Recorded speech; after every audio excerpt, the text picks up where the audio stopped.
In task 10, we're dividing whole numbers into decimal numbers.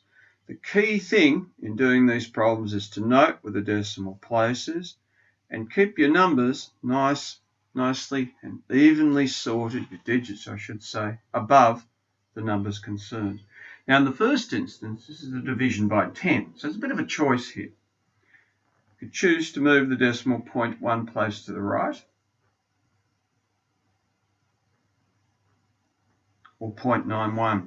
Now if we don't do that, we simply work through, working from left to right. Now 10s won't go into 9, so put a 0 above that and line up the decimal place. So 10s into 91 will go 9 times and 1 over. 10s into 10 go once. Please note, I get the same answer no matter which of the two methods I follow. Now in D, I line this up, so I've got my 9 dividing into 92.9. I'll line up a decimal point placer for those two questions.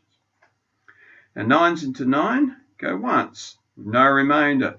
9s into 2 won't go, so I put a 0 there and move the 2 to the next point. Now 9s into 29 go 3 times with 2 over. 9s into 20 go 2 with 2 over. And what you will find is, if you continue doing that, you'll have the answer 10.322. So rather than working through and continuing to do 2's forever and ever, I'll round that off to 10.32 and make a note that 2 decimal places be my rounding point. Now when I come to F, what I've got to do now is to carefully align the decimal places. Now 12s won't go into 3. I wouldn't put a 0 there, but I'll actually run it to 35. They go into 35 twice, and 11 over. Now 12s into 114 won't go 10 times, go 9 times. And then I've then got a total of 6 remainder. 12s into 60 go 5 times, which is 2.95. Now, in this instance, I have to use units, so 2.95. I've got to be honest with you, I would normally do that on a calculator. So I'll just get my calculator out and just quickly check that answer.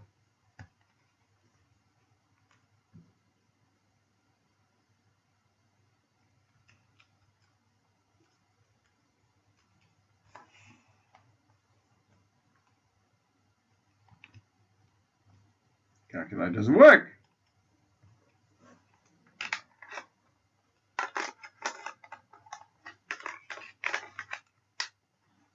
There we go. Sorry about